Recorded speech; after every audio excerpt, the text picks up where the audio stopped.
Jack from Clone or Die here, and today, continuing the good carry handle vibes, we're talking about the Colt Model 727, sometimes also referred to as the XM4 or the M16a2 Carbine.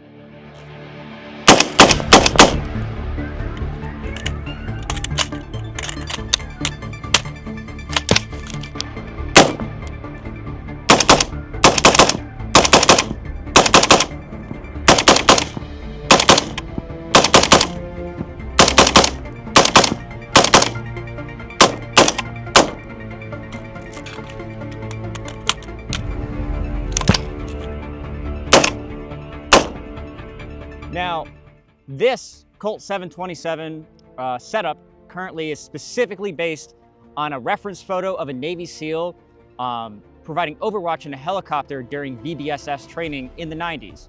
Now, what vbss stands for is Visit, Board, Search, and Seizure, and it's maritime operations carried out by Navy SEALs, Marines. I've even seen Army Rangers do it before, but it's anything aboard a boat when you're storming boats. And this particular setup, just like the green flight suits they wore, is what we like to call a vibe.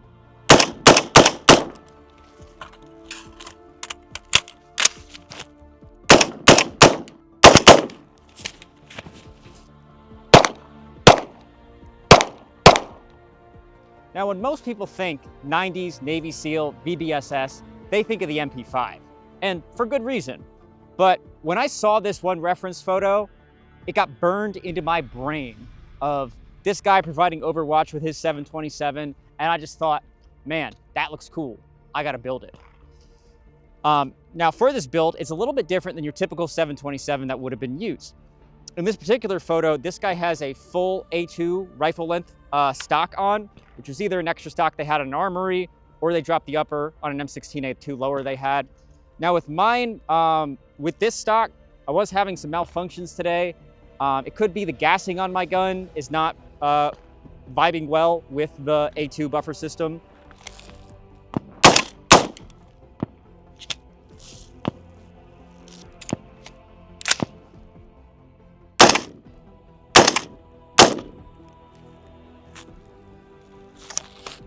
I got a bolt action rifle today. Or it could be my spring is a little bit too worn out on this A2 buffer. It is an original one from the 90s, so it's pretty shot to shit. With my carbine lower and my carbine buffer, it worked perfectly fine. Also featured on this gun is an original TA-01 ACOG. Now this is before they were standardized in the SOP mod program, so it's lacking the iron sights on top. This is how the ACOG originally would have come in the 80s and 90s before SOP mod standardized, and they said, hey, we want to add the backup iron sights on top of the ACOG. Also notable in the photo is you can see the guy has a Surefire M14 barrel mount, but he does not have anything attached to it. Now, my natural assumption is he probably has a Surefire flashlight and doesn't have it attached for that particular training mission. So I went ahead and I put my Surefire flashlight on here because I like the way it looks. Now, the 727 rifles purchased by the military were COTS guns or commercial off the shelf to replace their aging 653 carbines that had the 1 in 12 barrel twist. They needed the updated barrel twist, and they also went with the updated A2 sights since that program had also happened, as well as the updated barrel profile. These were purchased by the Army, the Navy, and the Marine Corps, so everybody used them. This one specifically I have set up as a Navy one. It is worth noting that these were not used by Delta Force. A2, they never used A2 uppers like this. They had Colt 723s.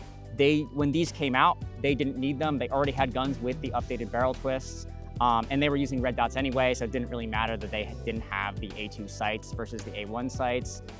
Larry Vickers has talked about that several times, but that's specifically for Delta Force.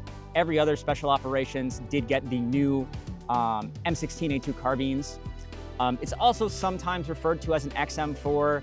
It's not technically an XM4. Technically an XM4 has a different barrel profile, slightly different barrel profile, and it never really went into production. What is kind of identifiable features on the 727 is, again, the A2 sights, as well as what we know today as an M4 profile barrel, just because it's on M4s, but it did actually start with a 723 and 727. Modern ones do have M4 feed ramps. This is an original 90s/early 2000s upper made by Bushmaster, so it does not have the M4 feed ramps that the modern uppers would have, as well as on the modern barrels. But that just makes it more period correct for what this gun is. This gun right now, I have it on an H&R A2 military marked lower. I also have the COTS lower. I don't know if it's a COTS gun with the A2 stock on or an upper dropped on an A2, so I just have it built like this. I can't tell from the photo, it's from the wrong side. I'm not totally sure which it would be, but it could be either. Both have been seen.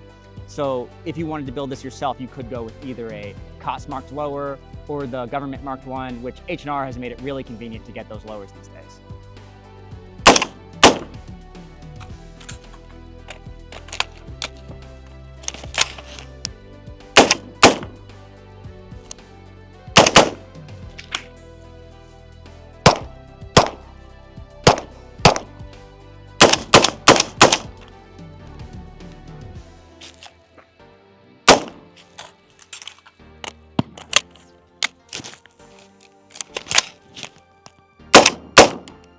Now, in this configuration with the A2 rifle buttstock and the ACOG, I can definitely see why this was used as their Overwatch gun, as like a DMR or maybe an SPR in the 90s from that helicopter for the vbss missions.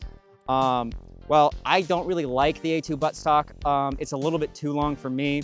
The A1 would have been a little bit better, or honestly, the car buttstock with the Madsen rubber recoil pad, I really like that. I think that's hard to beat.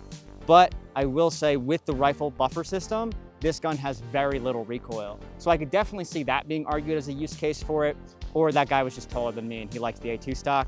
Rifle stocks on carbines go back to the Vietnam War. Some guys just liked them, they used it, it worked. We also, of course, have the venerable ACOG, which has remained pretty much unchanged since it came out in 1987. Honestly, if you build it right the first time, you don't really need to change it.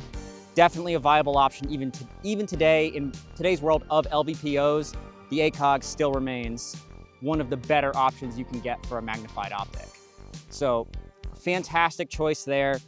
And you know, even with this stock that I'm not a huge fan of, this is still a pretty handy rifle, even if you did have to be on the ship and not necessarily just providing Overwatch.